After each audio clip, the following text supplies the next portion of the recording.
Hello and welcome to the channel and welcome to another Lost reaction. This is season 1 episode 16 and it's called Outlaws.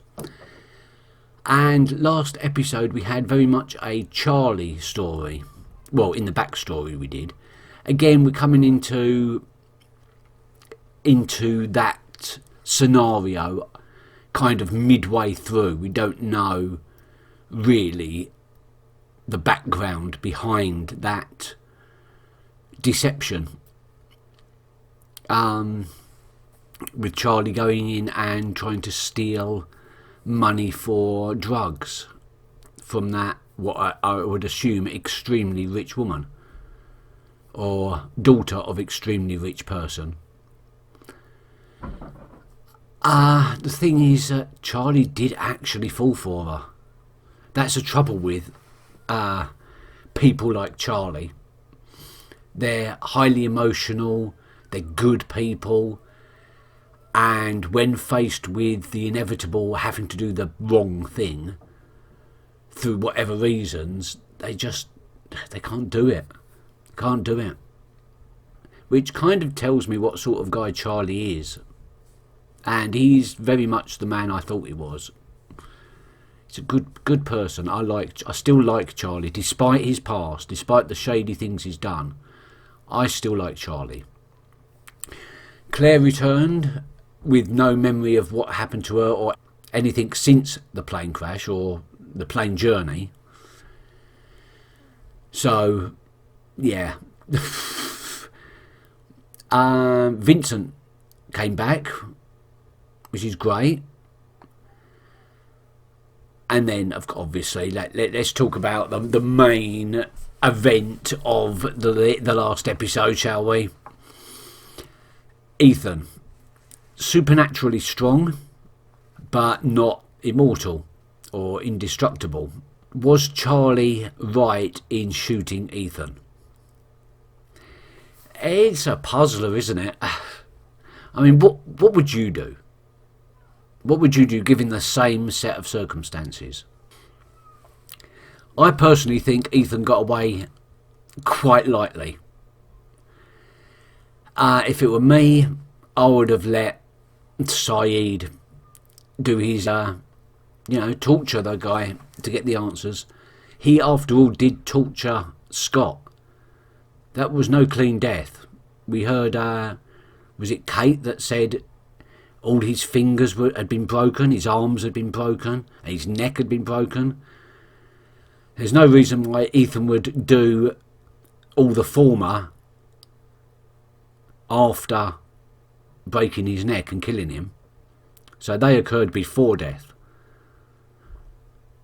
Which means that Ethan wasn't just going to kill anyone, he was going to kill them in the most agonising and painful way possible. That's my personal take on it, because of his past and the fact that he didn't look after the woman he supposedly had fallen in love with. He thought only of himself, and ever since the beginning he's felt extremely responsible and protective of Claire. Yeah, I stand by his decision. Killed the son of a bitch. Apologise for the language. It's not as bad as it could be. I really did not like Ethan. We don't even know what the hell he'd done to Claire, because she can't remember. And that leads me to think that it was hell traumatic. She doesn't seem to have that much physically wrong with her. So, where did this amnesia come from? Did he inject her with something while she was there? Or more? I don't want to think about that. That's horrible. Yeah, I'm sorry, but yeah, Charlie's still the good guy. Ethan was the bad guy. He needed to go. They're not in society anymore. They can't live by society's rules. They're in an anarchy. Lost to society, lost to civility, or at least that part of civility that would require trials and, you know, that sort of thing. You've got to act swiftly for the sake of the group, because the group is teetering on the edge of survival, every single day. You don't need someone like that who will kill everyone. He was adamant, and he proved the point. So, but no answers. So we'll just have to wait for flashbacks and other clues as to what Ethan's end game was. Maybe that will come this episode. Maybe it will come in 3 series time. I don't know, and I don't care, because I'm here for the journey. And that's what it's all about, isn't it? It's very in-depth. It's very journey-like. You can't just dip in and out of this sort of series. You've got to concentrate, and you've got to stay the distance and know the characters like they were real, and you know they're your best friends. And that's the way I like to immerse myself in TV. I want to feel for the characters. I want to get to know the characters like they're real people. And hopefully the writers will write them as if they were real people. It does seem to be the case that they have done that. I'm waffling, aren't I? Yes, I know. Let's go on with this. Okay then, we've talked about that from Ethan's point of view and the community's point of view. I did mean to add, let's look at it from Charlie's point of view. He has just killed someone in cold blood. Well, not in cold blood,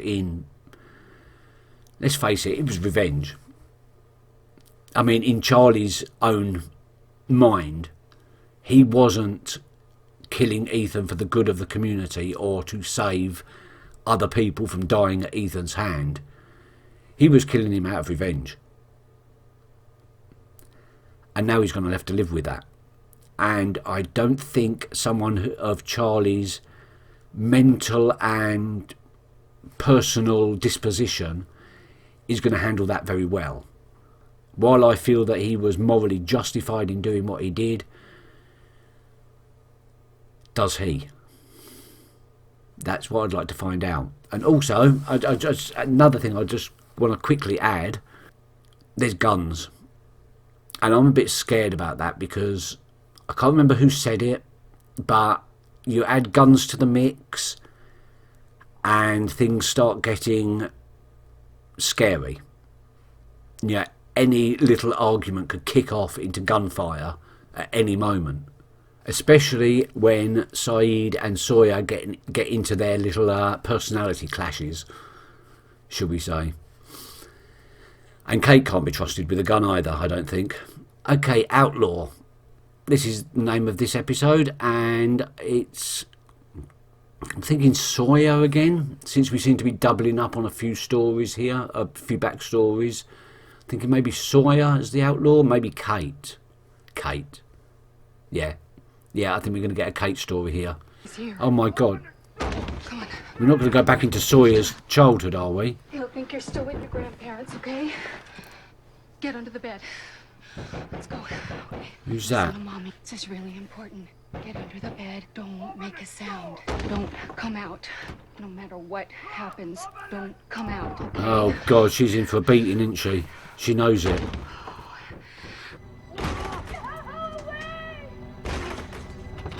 Oh my God.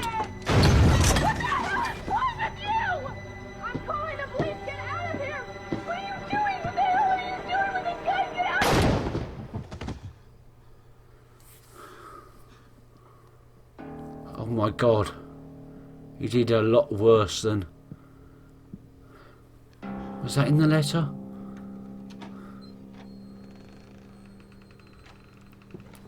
Please be the kid, be Sawyer and not the man. Please let this be in the past and not... like in the deep past and not the recent past.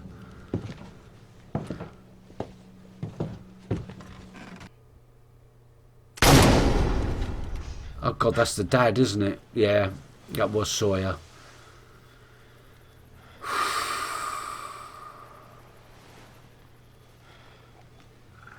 No wonder he's messed up. No wonder he's confused and angry and... well, like he is. Is that a boar? It sounds like, whoa, that is a Tusky, Mr. Tusky.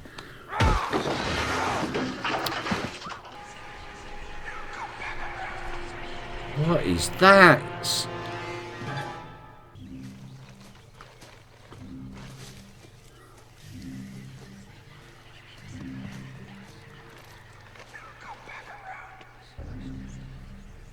Don't go back around.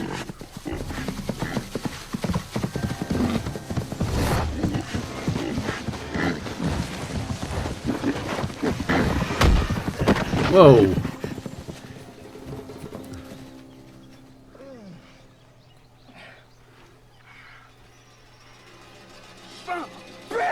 Why did the voice say don't go back around? Did all this. Last night, wrecked my tent. This one did. It's harassing me. It's harassing. Does seem to be though. What are you doing? Getting even. Yeah, here we go, see. Go tell Tempers Mom flare, gunshots. This is a bad idea. anything about hunting boar. You are gonna get yourself lost or worse. They do need the meat though. Since when do you care? I don't. Good. Then if you'll excuse me, I've got some revenge to tend to. But they've only got 100 rounds, and they might need those 100 rounds, so shouldn't be hunting boar with bullets. All right, sassafras. If you want to drink, you gotta play. Play what?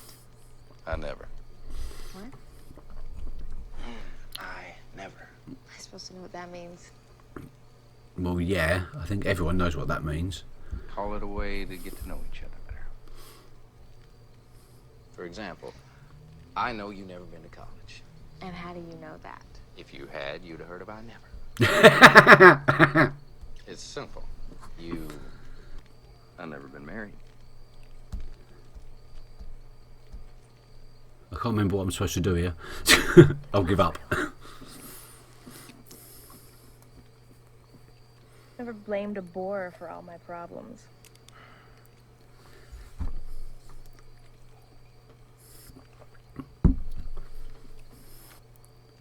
I never killed a man.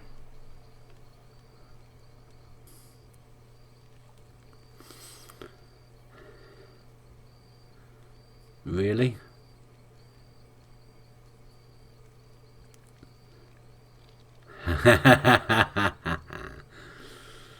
So they're both killers.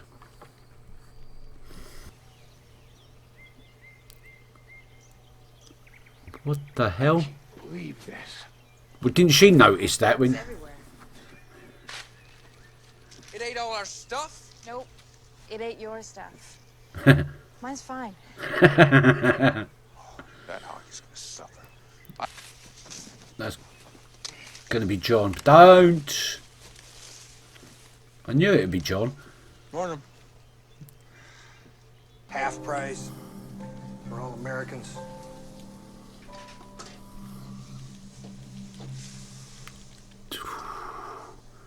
Can't do it, can he? But he's going to. Name's Frank, by the way. James. Good to meet you, James. That's his real name. Probably not. But I'll write it down anyway. Back in the States, I was a chief of surgery. Was. Oh shit, that's Yeah, it Jack's was. dad. Shit, I didn't even recognise him. So we're in hell, huh? Don't let the air conditioning fool you, son. You are here too. You are suffering. But don't beat yourself up about it. It's fate. Some people are just supposed to suffer. That's why the Red Sox will never win the damn series. It took more courage than I have. I've got a funny feeling we've seen him on just the other side of the anger pit. I could pick it up and I could call my son. I could tell him about all this. I could tell him that I love him.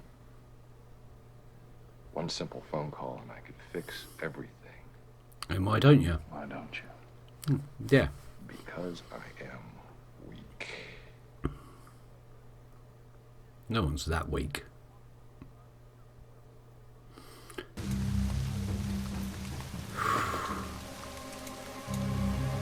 Sawyer!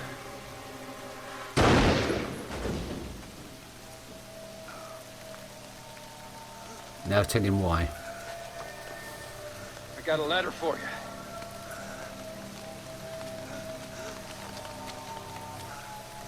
Dear Mr. Sawyer. Who? He used to go by the name of Sawyer. No, he didn't. What the hell are you talking about?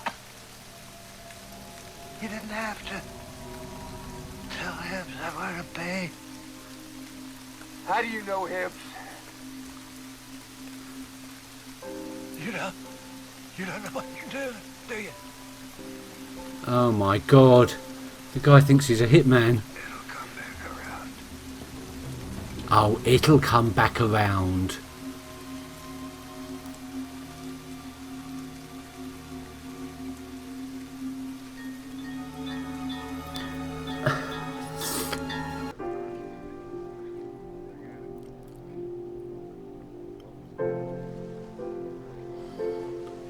Oh wow, they've actually nearly finished the raft. And Walt's happy. Whoa, thank God for that. Hey. Hey. Want to take that walk now? Sure. That's why the Sox will never win the series. What's that? Oh. Huh? What did you just say? I said that's why the Red Sox will never win the series. What the hell is that supposed to mean? It's just something my father used to say. You a doctor too? Was. He's dead. Why do you want to know about my father? Tell him. Tell him.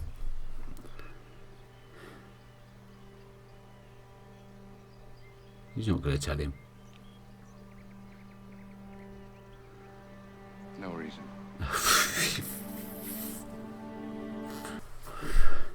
Where to begin? Well, we started off before this episode with the moral implications of Charlie killing Ethan. And now we have, well, what turned out to be a dud, but what we had was a very, very similar situation with Sawyer, but in the real world. Probably not a good idea. And as it turned out, he was absolutely wrong, got the wrong guy. Now I was thinking, what we're seeing is like a series of people that have been defrauded or wronged by this original Sawyer guy. And a lot of his victims taking on his name to seek revenge. How did our Sawyer, James Sawyer,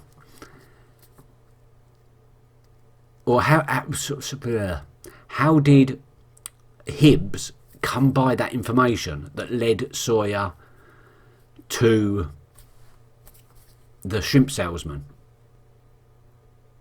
It's another one of those situations where we're jumping in right in the middle of the situation, so we don't know what went on before. So I don't know, but him meeting Jack's father in the bar, I didn't even recognise Jack's father to begin with. It's only when he mentioned that he was a surgeon that I twigged. Now, what's Sawyer going to do with that information? I'm hoping Sawyer's going to hold on to that information to a point where Jack's feeling vulnerable or down in some way, and then he can cheer him up by letting him know that his dad actually did love him right to the end and respected his decision. But knowing Sawyer, no, he's probably going to use it against Jack at some point. I'm glad that Hurley actually was the only one that noticed, but I'm glad someone noticed that Charlie might be suffering from some sort of trauma after murdering Ethan. But Charlie seems fine. But I agree with Saeed. He could feel fine now. This is a lifelong thing that he's going to have to live with. And it could rear ugly at some other point in his life. So, yeah, I'm glad that Saeed is there for Charlie. The beginning was traumatic. Jeez. Traumatic. Seeing that frightened boy hiding under the bed and hearing what he was hearing. And seeing that just the feet and the gunshot. That was awful. No wonder Sawyer is the way he is.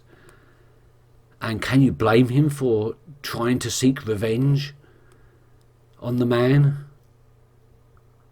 Not really. It's not the right thing to do. It's a totally different situation to Charlie's situation, but still you can't really blame him for feeling that way, can you? The voices in the jungle, that's weird. Seem to be echoing people's thoughts. I thought it said don't take the whatever it was. It'll come around. It'll come back around. What's all that? And why is the jungle whispering it to Sawyer? And I'm pretty sure, I'm all over the place on these thoughts, by the way, all over the place. I'm pretty sure John Locke heard Sawyer and Kate play their I Never game. The one thing that did, there's probably not anything particularly important, but I noticed that Hibbs mentioned something about the Tampa job. So, some point in Sawyer's past, they've done this big job in, well, I assume Tampa. I wonder if we're going to go back to that and see that. There's plenty of time to explore these people's pasts, after all. I wonder how far we go back and in how much of a detail we're going to see these people's past lives. It does make me wonder that we haven't seen Hurley's backstory, Hurley backstory at all. We've got to come to that sooner or later, surely. I can't remember who else we haven't had yet. I don't know where... all my notes are just completely all over the place. I'm never going to find them now. Okay, thank you for watching, and I'll see you next time. Until then, take care.